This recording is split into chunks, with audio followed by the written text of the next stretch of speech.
नमस्कार विद्यार्थी मित्रांनो, तुमचं स्वागत आहे Arthlogic plus economy survey of India आणि इकॉनॉमी सर्वे ऑफ महाराष्ट्र या बॅचमध्ये. मित्रांनो, आपला जो टॉपिक चालू आहे त्याचं नाव आहे सामाजिक क्षेत्र आणि त्याचे भाग 1 पाहून झाला आहे, आपला भाग 2 पण झालेला आहे. तर आज आपण काय करणार, भाग 3 पाहणार आहोत.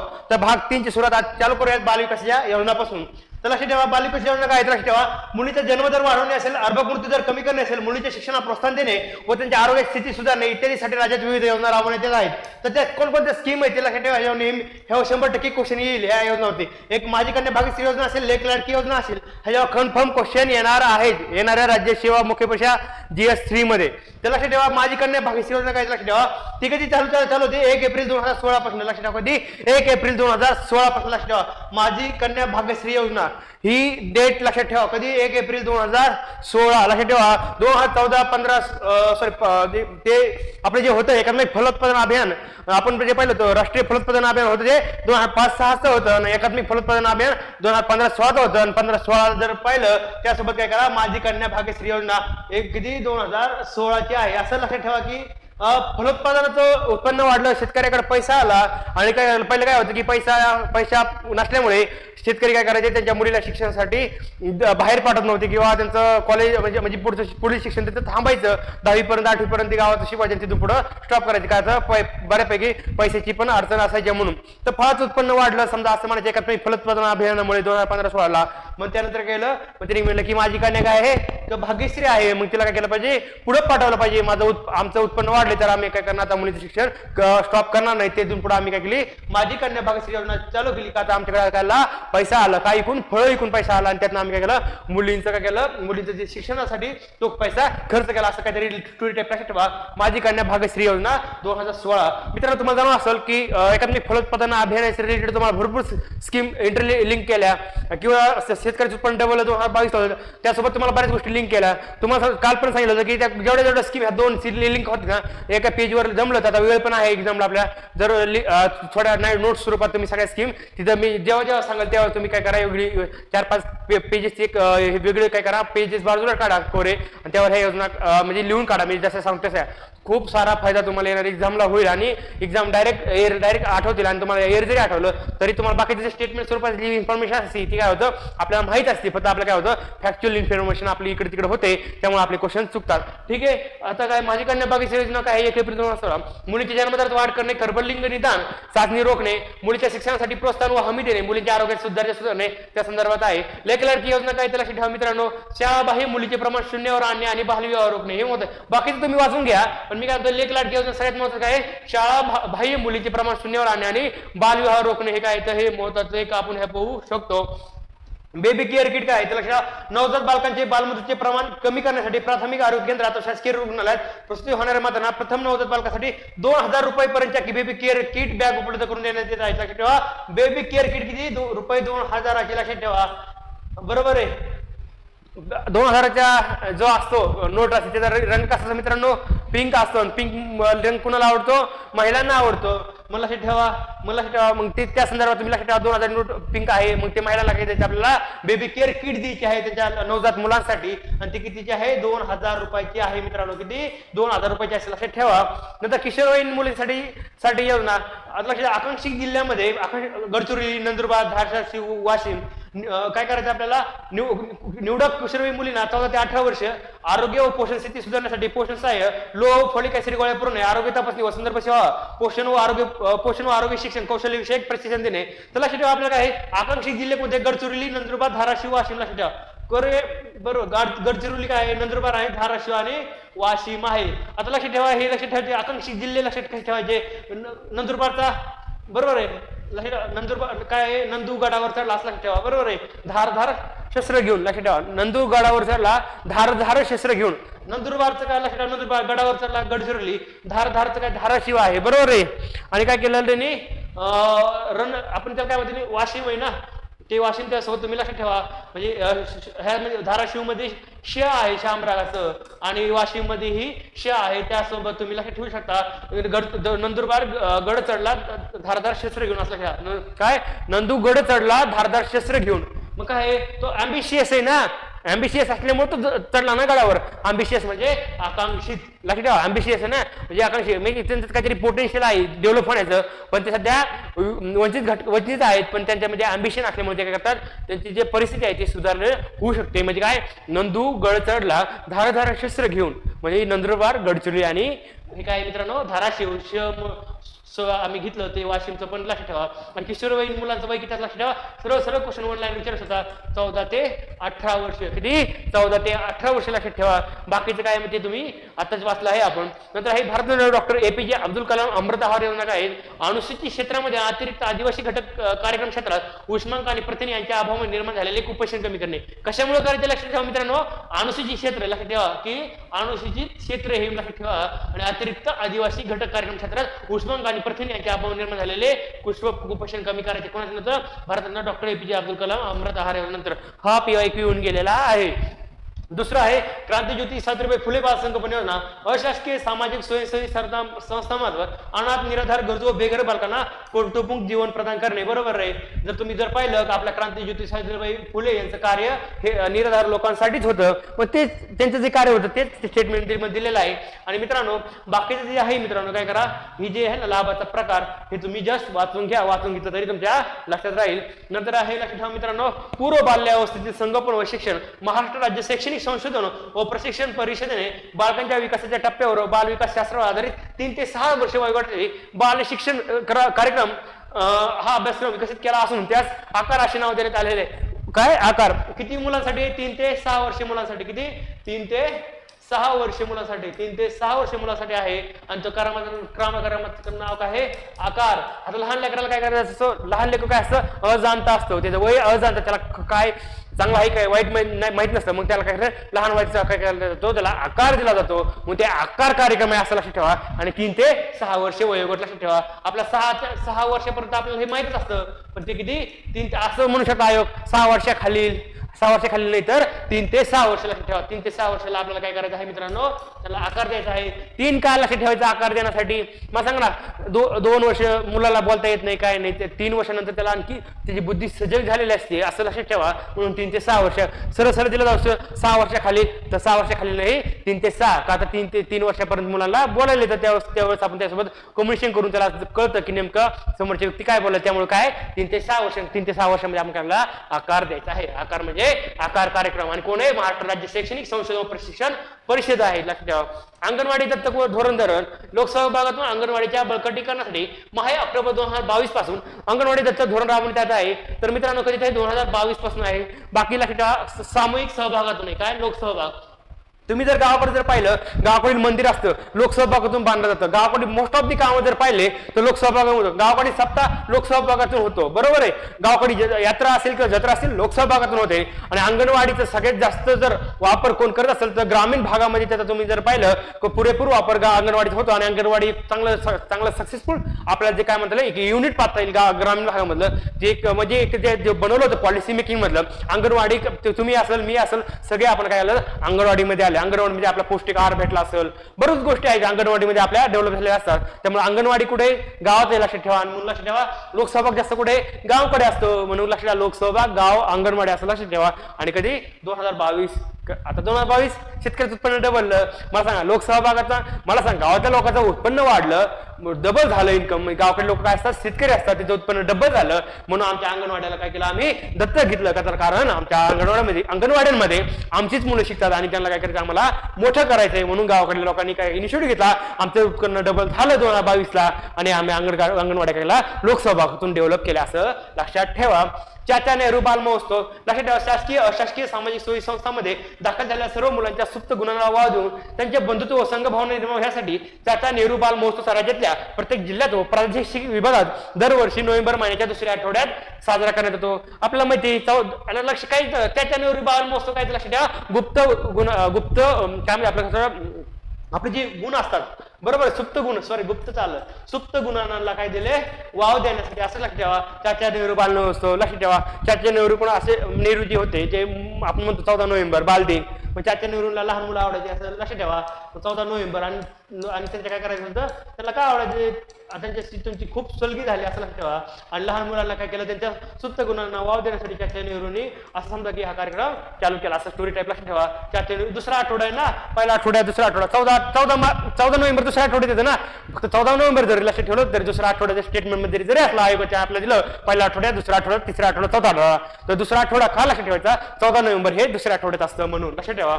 मिशन वात्सल्य योजना, नावातच काय वात्सल्य प्रेम, बरोबर आहे.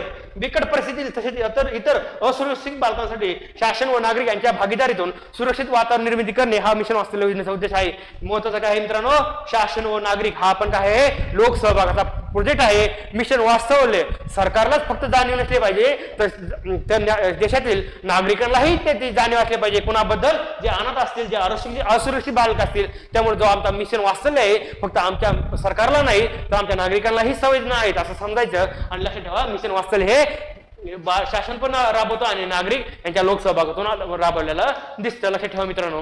नंतर आहे बालकांची सुरक्षा, मुलांच्या सुरक्षेसाठी पोक्सो कायदा आला, बाल न्याय कायदा आला, बाल संरक्षण युनिटची स्थापना झाली, बाल कल्याण समिती झाल्या, विशेष बाल पोलीस युनिट झाली, जागृतता मोहीम झाल्या, बाल सुरक्षा शिक्षण झाले आणि क्षमता पाणी अशा योजना राबवल्या जात आहेत. लक्षात ठेवा, पोक्सो कायदा लक्षात ठेवा मित्रांनो कधीचा आहे, 2012चा आहे. लक्षात ठेवा, त्याचा लॉंग फॉर्म काय आहे, protection of children from sexual offences act, POCSO act 2012चा आहे. लॉंग फॉर्म लक्षात ठेवा आणि इयर लक्षात ठेवा 2012. The protection of children from sexual offences POCSO act 2012 लक्षात ठेवा, 2012 लक्षात ठेवा. आता 2012 लक्षात राहील कसं, तर लक्षात ठेवा 2012 बरोबर आहे. कसं लक्षात ठेवायचं त्याला, 2012 पोक्सो सरळ सरळ लक्षात ठेवा, 2012 लक्षात ठेवा, सरळ सरळ 2012. त्यात काही चेंजेस करू नका. तर वाटलं तुम्हाला की काही आपण 0 ते 6 वर्ष वयोगट करतो बालकांचा, त्याच्या डबल करायचा, बरोबर आहे. 0 ते 6 वर्ष करतो बालकांचा वयोगट, मग 6 दुनी 12 असं लक्षात ठेवा. मग 12 म्हणजे आमचे 2012 पोक्सोचे आम्ही असे लक्षात ठेवू शकतो मित्रांनो. नंतर लक्षात ठेवा, इतर लिंगभाव असलेल्या व्यक्ती, इतर लिंगभाव असलेले म्हणजे काय, तृतीयपंथी समुदायाला भेडसावणाऱ्या प्रमुख समस्यांमध्ये सामाजिक बहिष्कार असेल, भेदभाव असेल, बेरोजगारी असेल, शैक्षणिक सुविधांचा अभाव असेल, बेघरपणा असेल, वैद्यकीय सुविधांचा अभाव असेल, निरक्षर इत्यादींचा समावेश होतो. राज्यातील तृतीयपंथी यांच्या कल्याणासाठी त्यांच्या हक्काचे संरक्षण करण्याच्या उद्देशाने राज्य स्तरावर व विभाग स्तरावर तृतीयपंथी हक्काचे संरक्षण आणि कल्याण मंडळ स्थापन करण्यात आले. मित्रांनो काय आहे, जर आपल्याला हा क्वेश्चन विचारला इतर लिंगभाव असलेले व्यक्ती, मित्रांनो हे स्टेटमेंट खूप महत्त्वाचं आहे, निबंधामध्ये पण यूज करू शकतो. त्यांच्या तृतीय विचारलं की तृतीयपंथी व्यक्तींच्या काय समस्या आहेत, त्या इंटरव्ह्यू मध्ये जरी विचारलं तर तुम्ही हे जे स्टेटमेंट आहे ते प्रत्येक अँगल देऊ शकता. बेरोजगारी असेल, शैक्षणिक सुविधा असतील, वैद्यकीय सुविधा असतील, नैराश्य असेल, ह्या सगळ्या गोष्टी आहेत. आणि त्यासाठी काय करतंय गव्हर्नमेंट काही इनिशिएटिव्ह घेतला असेल, इंटरव्ह्यू मध्ये जर विचारलं तर सांगायचं आम्ही की तृतीयपंथाच्या हक्काचे संरक्षण आणि कल्याण मंडळ स्थापन करण्यात आलेलं आहे. म्हणजे बऱ्यापैकी तुम्ही जर पाहिलं न्यूज मध्ये हा जो वंचित घटक आहे सारखं कुठेतरी चर्चेमध्ये असतोच. मग विचारला जाऊ शकतो की का चर्चेमध्ये आहे किंवा काय आहे ते, म्हणजे आणखी त्यासाठी गव्हर्नमेंट काय करते. तर तुम्ही एवढं जर सांगितलं इंटरव्ह्यूला तुम्हाला ह्या गोष्टी ह्या संदर्भात तुम्ही डिस्कस केलं तर तुम्हाला खूप चांगल्या प्रकारे तुमचा ह्या विषयावर चांगला इंटरव्ह्यू जाऊ शकतो. आता इंटरव्ह्यूच्या नंतर आहे, पण मित्रांनो तुम्हाला सांगतो की आपला इकॉनॉमिक सर्व्हे मधून किती म्हणजे खूप भारी ऍटलीस्ट पॉलिसी मेकिंग काय असतं एकदम एक आयडिया येते नेमकं काय. आणि मी मित्रांनो तुम्हाला एक सांगू गोष्ट, जेव्हा तुम्ही 100% इंटरव्ह्यू जाणार मला गॅरंटी तुमची, इंटरव्ह्यू द्यायच्या अगोदर इकॉनॉमिक सर्व्हे महाराष्ट्राचा इंडिया वाचून जायचंच. मी शुअर सांगतो मित्रांनो 70-75 ना ह्या बेसिसवर भेटतील. का भेटतील की त्याला जेव्हा इंटरव्ह्यू पॅनलला कळलं की बाबा हा ह्याला एखादा अँगल विचारला तर त्याचे 2-4 अँगल सांगतो, किंवा सध्या काय ट्रेंड चालू आहे किंवा मागे काय झालं, कुठेतरी इथं टच दिसतं. आणि मला सांगा बाकीचं नॉलेज तर आपल्याकडे आहेच, आणि ह्याचा जर टच दिला तर मला सांगा की इंटरव्ह्यू एक म्हणलं ना की सब्जेक्ट आहे, एक मॅच्युरिटी पर्सन वाटतं की ठीक आहे हा मुलगा ऑफिसर लायक आहे, याला बऱ्याचपैकी गोष्टी माहिती आहेत. तुम्हाला जे मला इंटरव्ह्यूचे मार्क असे वाढतात. आता माझ्या मित्रांचे बऱ्यापैकी मी खोटं सांगा मित्रांनो, ते मित्र अशा विविध अँगलने इंटरव्ह्यूला जातात, त्यांचे मार्क खोटं नाही सांगा मित्रांनो 70 ते 75 मध्ये असतात. आता मेल झाल्यावर तर नंतरचा कार्यक्रम आहे, पण तुम्हाला सांगतो की अभ्यास आपला करत असताना कसं आपण केला पाहिजे, आणि क्वेश्चन हे आपल्याच असतं. एरिया ऑफ इंटरेस्ट आयोगाचा हाच असतो, मेन्सला पण, प्रीला पण असतो, आणि काय इंटरव्ह्यूला पण असतो. फक्त आपलं काय होतं, आपण फक्त पुस्तक वाचण्याच्या मागे लागतो, रिडिंग करतो, पण बाकीचे जे मेन गोष्टी असतात त्याकडे आपलं काय झालं असतं, दुर्लक्ष झालं असतं. दुर्लक्ष म्हणजे पीओ अनालिसिस असतं, सिलेबसकडे दुर्लक्ष झालं. मित्रांनो आणखी वेळ गेलेली नाही, वेळ वाढून भेटलेला आहे. सोन्याचं ह्या वेळेचं पहिलं सोनं करा, सोनं नाही करत मी म्हणतो सोनं स्वस्त असतं प्लॅटिनम पेक्षा, प्लॅटिनम करा, ही संधी तुमच्यासाठी गोल्डन ऑपॉर्च्युनिटी नाही तर प्लॅटिनम ऑपॉर्च्युनिटी आहे मित्रांनो. PIQ अनालिसिस केलं नसेल तर नक्की करा. GS 1 2 3 4 चे पेपर ज्या डिटेल अनालिसिस जरी नसलं केलं, GS 1 2 3 4 चे जे पेपर आहे सगळे डोळ्या खालून नजरे खालून घाला. 12-48 पेपर, सिलेबसचे कोणकोणते पॉईंट तुमचे राहिले का जस्ट पाहून घ्या. खोटं नाही सांगत मित्रांनो, सिलेबसचे पॉईंट जस्ट टच जरी झाले तरी तुमचे मार्क आपोआप अशा हळूहळू वाढत जातील. वेळ आपल्याकडे भरपूर आहे, मी जास्त एक्सप्लेन करणार नाही, पण इथं मुद्दा निघाला बोलता बोलता म्हणून सांगतो की आपला आयोगाचा एरिया ऑफ इंटरेस्ट PIQ केल्यावर, सिलेबस केल्यावर कळतो, नुसते पुस्तक वाचून हे कळत नाही. बऱ्याच वेळा असं होतं मी तर अभ्यास रात्रंदिवस केला पण माझा रिझल्ट नाही आला. मित्रांनो तुम्ही अभ्यास केला, सरळ केलं, वेल अँड गुड, म्हणजे आणि तुमच्या मिळून पाठीवर शाबासकी थाप पण आहे, पण मित्रांनो ती थाप काही कामाची नाही, कारण की फक्त ते आम्हाला सॅटिस्फॅक्शन भेटलं होतं की मी अभ्यास केलाय. आपला सॅटिस्फॅक्शन नाही मित्रांनो, आपल्याला काय पाहिजे आहे, रिझल्ट पाहिजे आहे. आणि रिझल्ट कसा येणार आहे, PIQ अनालिसिस करून आणि सिलेबस पाहून आणि त्या जोडीला आपला अभ्यास पाहिजे. मी असं म्हणणार नाही की PIQ सिलेबस अनालिसिस करा, PIQ करा आणि रीडिंग सोडून द्या, तसं नाही. गाडीची 2 चाक आहेत, PIQ अनालिसिस आणि हे दुसरं आहे सिलेबस. हे दोन PIQ अनालिसिस, सिलेबस आणि हे दोन्ही एकीकडे ठेवा आणि दुसरं जे आपलं आहे डेली रुटीनमधलं रीडिंग हे सोबत चाललं पाहिजे. खोटं नाही सांगेल मित्रांनो, एकदम भारी खतरनाक स्कोअर येतो. तुमचा अभ्यास झालेला असतो. बऱ्याच गोष्टी काय कळतं, PIQ करण्याचा फायदा असा होतो की आयोगाची आपल्याला भाषा कळते, आयोगाचे क्वेश्चन कसे येतात कळतात. सगळ्यात महत्त्वाचं म्हणजे आपण जे 8 तास असतो ना, खूप मला डीप करायचं, तो 8 तास तुटून पडतो PIQ ला. का तुटून पडतो, कारण की असं कळतं की अरे आयोग ते वरवर विचारते का मी डीप करतोय. 2-4 क्वेश्चनसाठी जास्त टेन्शन घ्यायचं नाही, जे एरिया ऑफ इंटरेस्ट आहे त्यावर जास्त भर द्या. त्यातनं वेळ भेटला तर बाकीच्या गोष्टी करण्याचा प्रयत्न करा. ठीक आहे, तर करूयात पुढचं डिस्कशन. केंद्र शासनाच्या तृतीय व्यक्ती हक्काचे संरक्षण कायदा 2019 आणि तृतीयपंथी व्यक्ती हक्काचे संरक्षण नियम 2020 संपूर्ण देशात लागू झाला. हे VVIP आहे, VVIP लक्षात ठेवा. केंद्र शासनाच्या तृतीयपंथी व्यक्ती हक्काचे संरक्षण कायदा 2019 आणि तृतीयपंथी व्यक्ती हक्काचे संरक्षण नियम 2020 हा कायदा कधीचा मित्रांनो, 19चा आहे, जेव्हा लॉकडाऊन लागायच्या अगोदर 2019 आणि लॉकडाऊन लागलं आपला कोरोनाच का होता 2020, म्हणजे लक्षात कोरोनामध्येच ह्या गोष्टी झालेल्या आहेत. 2019-20 2019चा काय झाला, नियम नंतर आला, कायदा अगोदर नियम नंतर, कायदा 19चा नियम कधीचा 20चा, असं लक्षात ठेवू शकता मित्रांनो. जर आहे रोजगार व दारिद्र्य काय ते रोजगार सर्वांसाठी निरंतर समग्र शाश्वत आर्थिक वृद्धी, पूर्ण वेळ उत्पादक रोजगार आणि प्रतिष्ठापूर्वक काम यांना चालना देणे हे शाश्वत विकासाच्या ध्येयापैकी एक आहे. बरोबर, HDGB मधलं ते आपण पाहिलेलं आहे. जनगणनेनुसार रोजगाराची स्थिती, जनगणना 2011 नुसार राज्यात 4.94 कोटी कामगार होते. एवढंच लक्षात ठेवा, किती 4.94 कोटी, म्हणजे आपल्याकडे किती कोटी कामगार आहेत, 4.94 कोटी, जवळपास 5 कोटी कामगार आहेत. बरोबर आहे. आणि देशाचा कार्यसहभाग दर किती 39.8% होता आणि राज्याचा किती होता 44 होता. म्हणजे देशाचा असं विचार होता, देशाचा राज्याचा किती 44 आणि देशाचा किती 39. लक्षात ठेवा, फरक कितीचा आहे मित्रांनो, 5चा आहे, +5 करायचे. बरोबर, कशामध्ये, देशामध्ये, तर आपण किती 44 लक्षात ठेवा, आपलं काय 44. महाराष्ट्र किती 44 आहे, -5 करा, वाटलं +39 +5 किंवा -44 मधून -5 केलं तरी चालेल, पण महाराष्ट्र लक्षात ठेवा 44, त्यातून 5 मायनस करा, किती राहतं 39 लक्षात ठेवा. 5 काय करायचं, 5 स्टार महाराष्ट्र आहे म्हणून आम्ही काय केले 5 मायनस केले. मग आम्हाला 5 मायनस केल्यानंतर आम्हाला काय भेटणार आहे 39 कार्य सहभाग दर आहे देशाचा, असं लक्षात ठेवा. आणि आमच्याकडं हे पण किती आहे 4 कोटी लक्षात ठेवा, 4.54 कोटी, 44 4 44 4 असं लिंक होतंय ना आकडे, त्यामुळे असं हे तुम्ही लक्षात ठेवू शकता. मुख्य कामगार कृषी व संलग्न कार्यामध्ये किती, बिगर कृषी व संलग्न कार्यामध्ये आपल्या विचारू कृषी व संलग्न कार्यामध्ये काय येतं, जर शेतकरी असतात, शेतमजूर व मासेमारी करणारे येतात, तर विचारू शकतो की कृषी व संलग्न कार्य मित्रांनो मासेमारी लक्षात ठेवा, हे पण कृषी व संलग्न कार्यामध्ये येऊ शकतो. आपलं हॉटेल बिगर कृषी आहे तर नाही, लक्षात ठेवा मासेमारी हे कृषी व संलग्न कार्यामध्ये येतं. बिगर कृषी व संलग्न कार्य काय, खाणकाम व दगडकाम आहे, वस्तू निर्माण आहे, बांधकाम आहे, व्यापार आहे, वाहतूक साठवण आहे आणि दळणवळण इतर आणि सीमांतिक कामगार. तर लक्षात ठेवा बिगर कृषी व संलग्न कार्यामध्ये सगळ्यात जास्त लक्षात ठेवा हे जे आहे, जे काम त्याला वस्तू निर्माण क्षेत्रामध्ये सगळ्यात जास्त काय कामगार आपल्याला पाहता येतील. लक्षात ठेवा कशामध्ये, एवढंच लक्षात ठेवा, वस्तू निर्माण मध्ये सगळ्यात जास्त आपल्याला कामगार पाहता येतील, एवढंच लक्षात ठेवा.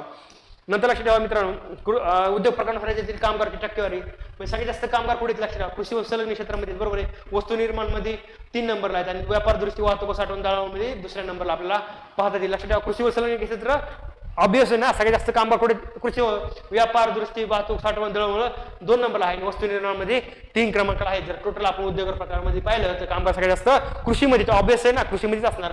आणि 2 नंबर काय आहे, व्यापार, दुरुस्ती, वाहतूक, साठवण, दळणवळण. आणि वस्तू निर्माण किती, 3 लक्षात ठेवा. किती वस्तू निर्माण, त्याला काय आपण म्हणतो, मॅन्युफॅक्चरिंग म्हणतो. यम कसा दिसतोय, 3 सारखा दिसतोय. जर आडवा केला तर लक्षात ठेवा यम असा आहे. मॅन्युफॅक्चरचा यम जर आडवा केला तो असा दिसणार, तो कसा दिसतोय, 3 सारखा दिसतोय. म्हणून कृषी व संलग्न क्षेत्र 1 नंबरला आहे. व्यापार, दुरुस्ती, वाहतूक, साठवण, दळणवळण 2 नंबरला आहे. वस्तू निर्माण कितीला आहे, 3 नंबरला तुम्ही पाहू शकता. नियतकालिक श्रम बल पाहणीनुसार रोजगाराची स्थिती. राष्ट्रीय नमुना पाहणी कार्यालय दर 5 वर्षांनी रोजगार आणि बेरोजगारी बाबत पाहणी घेतली जाते.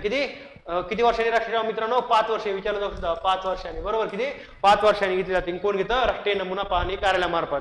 लक्षात ठेवा. नंतर आहे श्रमबलाबाबत काय, श्रमबलाबाबत वेळोवेळी लागणारी माहिती उपलब्ध व्हावी यासाठी राष्ट्रीय सांख्यिकी कार्यालय माहे एप्रिल 2017 पासून नियतकालिक श्रमबल पाहणी सुरू केली. या पाहणीतून श्रमशक्ती सहभाग दर, कामगार लक्षण प्रमाण, बेरोजगारी दर हे महत्त्वाचे निर्देशक तयार केले जातात. कोणकोणते, श्रमशक्ती सहभाग दर, कामगार लोकसंख्या प्रमाण, बेरोजगार हे महत्त्वाचे निर्देशक तयार केले जातात. हे निर्देशक व्यक्तीची सामान्य कार्यस्थिती, मुख्य कार्यस्थिती, दुय्यम कार्यस्थिती आणि चालू आठवड्याच्या कार्यस्थितीवरून अंदाजित केले जाऊ शकतात. श्रमशक्ती सहभाग दर म्हणजे काय, लोकसंख्येमध्ये श्रमबलातील व्यक्तींची टक्केवारी. कामगार लोकसंख्या प्रमाण म्हणजे लोकसंख्येमध्ये रोजगारातील व्यक्तींची टक्केवारी. आणि बेरोजगारी म्हणजे श्रमबलातील बेरोजगार व्यक्तींची टक्केवारी. मित्रांनो, आपल्याला ही जी 4-5 लाईन होत्या आपल्यासाठी खूप महत्त्वाच्या होत्या. त्यामुळे आपण या डिटेलमध्ये आणखी एकदा पाहूयात की नेमकं काय आहे. तर लक्षात ठेवा, आपलं जे आहे राष्ट्रीय नमुना पाहणी कार्यालयामार्फत किती वर्षांनी, 5 वर्षांनी. लक्षात ठेवा, रोजगार आणि बेरोजगारी बाबतीत आपली काय आहे, आकडेवारी. आणि जे लक्षात ठेवा कितीपासून केली राष्ट्रीय सांख्यिकी कार्यालयाने, श्रमबल लक्षात, श्रमबल किती केल्यापासून 2017 पासून केलंय.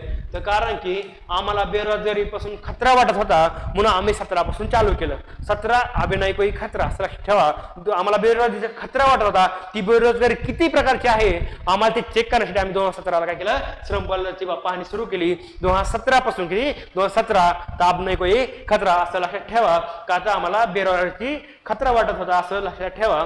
नंतर लक्षात ठेवा त्यामध्ये काय काय, शक्ती सहभाग दर आहे, कामगार लोकसंख्या प्रमाण आहे, बेरोजगारी दर हे महत्वाचे 3 निर्देशक आहे. लक्षात ठेवा, शक्ती सहभाग दर मित्रांनो लक्षात ठेवा खूप महत्वाचं आहे. कामगार लोकसंख्या प्रमाण, बेरोजगारी दर हे काय 3 निर्देशक आहेत. श्रमशक्ती सहभाग दर म्हणजे काय, लोकसंख्येमधील श्रमबलातील व्यक्तींची टक्केवारी. कामगार लोकसंख्या प्रमाण मध्ये लोकसंख्येमधील रोजगारीत व्यक्तींची टक्केवारी. आणि बेरोजगारी दर मध्ये बेरोजगारी दर म्हणजे श्रमबलातील बेरोजगार व्यक्तींची टक्केवारी, असं लक्षात ठेवू शकता तुम्ही.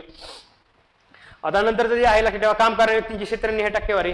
तर लक्षात ग्रामीण भाग आणि शहरी भागामध्ये सगळ्यात जास्त म्हणजे उद्योग क्षेत्र, ग्रामीण भाग आणि शहरी भाग म्हणजे उद्योग क्षेत्रामध्ये जास्त आहेत का, सेवामध्ये आहेत का, कृषी व संलग्न क्षेत्रामध्ये. तर आपण आधी शहरी बघूयात.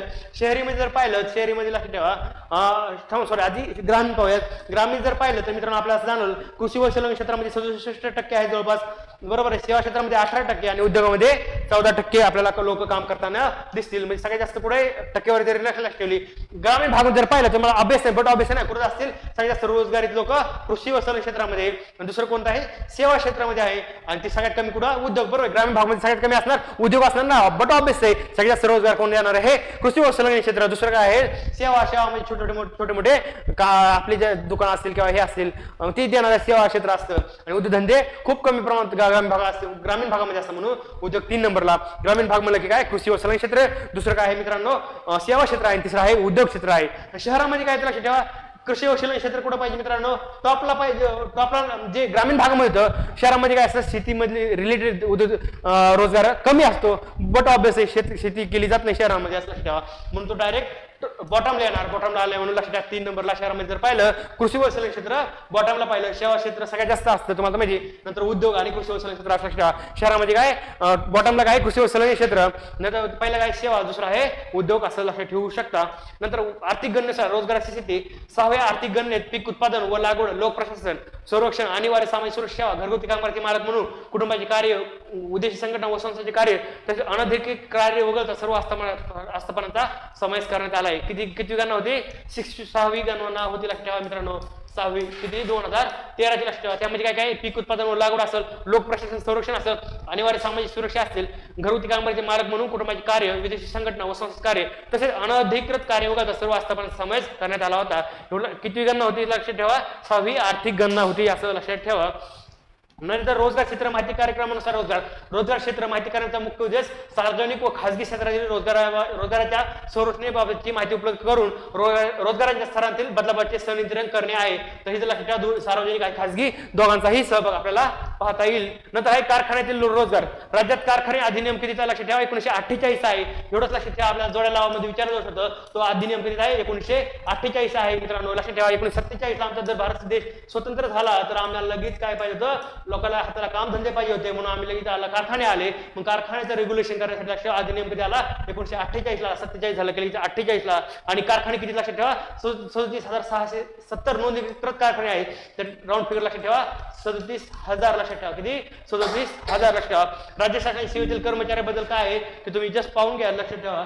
आणि दुसरं जे आहे मित्रांनो कौशल्य विकास रोजगार व उद्योजकता. तर कामाच्या शोधात असणाऱ्या व्यक्तींना रोजगार व स्वयंरोजगारासाठी समुपदेशन मार्गदर्शन व मदत करण्यासाठी राज्यात कौशल्य विकास रोजगार व उद्योजकता मार्गदर्शन केंद्रे स्थापन करण्यात आली. महाराष्ट्रात किती लक्षात ठेवा 44 आहेत. किती 44. आणि श्रम सहभाग दर आता जो पाहिला तर तो पण 44 होता. आणि आपले जे उद्योग केंद्र पण होते ते किती 44 तुम्ही लक्षात ठेवू शकता. आणि आमचे जे काय म्हणतात कामगार जे होते ते पण आमचे किती होते 4.94 कोटी होते. सगळं 44 4 कोटी हे सगळे तुम्हाला एकत्र रिलेट करता येईल.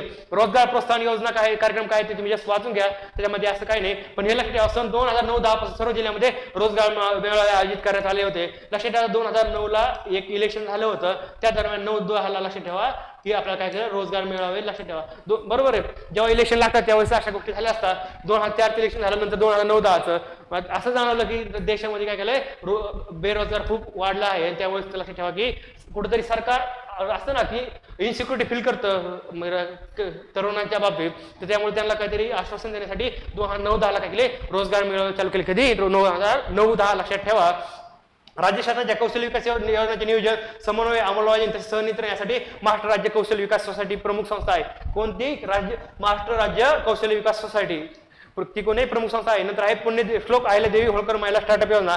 ही योजना महिला नेतृत्वाखाली स्टार्टअपचा आर्थिक पाठबळ प्रदान करण्यासाठी सुरू करण्यात असून या योजनेची उद्दिष्ट काय ते तुम्ही जस्ट वाचून घ्या. बाकी त्याचं काही नाही पण हे लक्षात ठेवा हे महत्त्वाचं आहे. या योजनेतील एकूण तरतुदीच्या 25% रक्कम शासनाद्वारे विनिर्दिष्ट करण्यात आलेल्या मागासवर्गातील महिला असतील आर्थिकदृष्ट्या मागासवर्गातील महिलांकरता राखीव ठेवण्यात येईल. राज्यातील महिला नेतृत्वाखाली प्रारंभिक टप्प्यातील स्टार्टअप्स त्यांच्या उलाढाल किमान किती 1 लाख रुपये ते 25 लाख रुपयांपर्यंत आर्थिक सहाय्य प्रदान करण्यात येते. किती ही 25% लक्षात ठेवा आणि सहाय्य किती 1 लाख ते 25 लाखापर्यंत तुम्ही लक्षात ठेवू शकता. तर हे रोजगार निर्मिती कार्यक्रम तर लक्षात महात्मा गांधी राष्ट्रीय ग्रामीण रोजगार हमी योजना महाराष्ट्र महात्मा गांधी राष्ट्रीय ग्रामीण रोजगार हमी अधिनियम 2005 आहे. अंतर्गत उपजीविका सुरक्षित सुधार करण्यासाठी प्रत्येक आर्थिक वर्षात ग्रामीण भागातील अकुशल काम करण्यास इच्छुक प्रौढ असणाऱ्या कुटुंबास किमान 100 दिवसाच्या मजुरीच्या रोजगाराची हमी देण्यात येते. तर लक्षात ठेवा मित्रांनो किती 100 दिवसाच्या मजुरीच्या रोजगाराची हमी देण्यात येते. आणि किती प्रौढ असणाऱ्या कुटुंबास आहे मित्रांनो व्यक्तीच नाही तर लक्षात ठेवा प्रौढ असणाऱ्या कुटुंबास आहे. आयोग काय देईल व्यक्ती देऊ शकतं तर काय आहे कुटुंब आहे लक्षात ठेवा. आणि किती लक्षात ठेवा दुसरं जे आहे जे आहे एक प्रति लाभार्थी कुटुंबाच्या 100 दिवसापर्यंत रोजगाराचा खर्च केंद्र शासनामार्फत करण्यात येतो. हे इम्पॉर्टंट आहे मित्रांनो. हे बऱ्यापैकी लक्षात येत नाही आपल्या 100 रुपयापर्यंत दिवसापर्यंत रोजगाराची खर्च कोण करणार आहे केंद्र सरकार करणार आहे. तर 100 दिवसावरील अतिरिक्त रोजगाराचा खर्च कोण करणार आहे राज्य शासन करणार आहे. 100 म्हणलं की केंद्राचा आहे 100 प्लस म्हणलं की कोण करणार राज्य शासन खर्च करणार आहे असं लक्षात ठेवा. ते VIP आहे.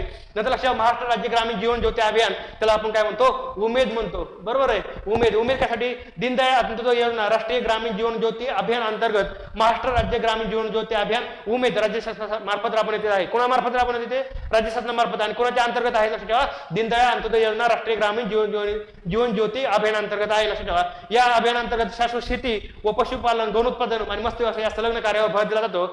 आणि ते कशामुळे लक्षात ठेवा ग्रामीण भागातील काय करायचं आपल्याला जीवनमान उंचायचं आणि जीवनमान उंचायचं असेल तर आपल्याला काय करावं लागलं शाश्वत शेती डेव्हलप करावं लागेल पशुपालन असेल गौण उत्पादन असेल मत्स्य व्यवसाय ह्याला आपलं काय भर द्यावा लागेल. अशा प्रकारे तुम्ही लक्षात ठेवू शकता. नंतर आहे दीनदयाळ अंत्योदय योजना राष्ट्रीय नागरी उपजीविका अभियान हे पाहिलं होतं आपण ग्रामीण रिलेटेड पाहिलं होतं. तर ग्रामीण रिलेटेड आम्ही तर केलं डेव्हलप तर शहरामध्येही लोकांना त्या संदर्भात पाहिजे. शहरामध्ये काय तर मग लक्षात छोटे मोठे उद्योगधंदे असतील त्यांना काय केलं असतं त्याला प्रोत्साहन दिलं असेल किंवा सौराच्या हे असतं काय म्हणतात स्कीम असतात त्यांचा लाभ त्याला दिला जातो असं लक्षात ठेवा. दीनदयाळ अंत्योदय योजना राष्ट्रीय नागरी उपजीविका अभियानाचा उद्देश नागरी भागातील गरीब कुटुंबांना स्वरोजगाराच्या व कुशल मजुरी रोजगाराच्या संधी उपलब्ध करून देऊन त्यांचे दारिद्र्य असुरक्षा कमी करणे हे आहे. आणि हे अभियान कधी झालं 2017 पर्यंत झालं. कधी मे 2017 लक्षात ठेवा. रोजगार दिला स्वयंरोजगार भेटला तर त्यामुळे काय झालं आमची असुरक्षितता कमी झाली त्यामुळे आमचा काय झाला खतरा कमी झाला म्हणजे असुरक्षिततेचा.